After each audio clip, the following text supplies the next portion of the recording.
Praise the lord. దేవునికి మహిమ కలుగును గాక.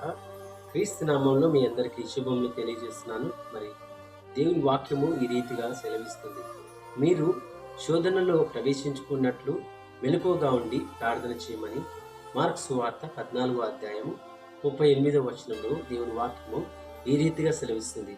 ఆనాడు యేసు ప్రభుల వారు మరి గెత్సెమనే తోటలో మరి ఒక మాదిరికరమైన ప్రార్థన మనకు నేర్పించాడు. మరి ఆ శిష్యులు నిద్రించినప్పుడు మరి యేసు ప్రభు వారు మరొక మాట పలికినారు. ఒక్క గడి అయినను మీరు మేలుకొని ఉండలేదా? మీరు శోధనలో ప్రవేశించుకున్నట్లు మెలకువగా ఉండి ప్రార్థించండి. ఆత్మ సిద్ధమే కానీ శరీరము బలహీనం. మన వ్యక్తిగత జీవితాల్లో కూడా చూసుకున్నట్టయితే ప్రార్థిస్తాం, ఈ రోజు ప్రార్థిస్తాం, ఉదయకాలంలో లేచి ప్రార్థిస్తాం. మనకి ఎప్పుడైతే బాధలు వేదనలు ఉన్నప్పుడే మనం యేసు ప్రభుకి వచ్చి ప్రభువా ఈ యొక్క బాధలను తొలగించు, ప్రభువా ఈ యొక్క అవసరతను తీర్చు అని మనం ప్రార్థిస్తాం. ఆ రీతి ప్రార్థన కాకుండా మరి దానియేలు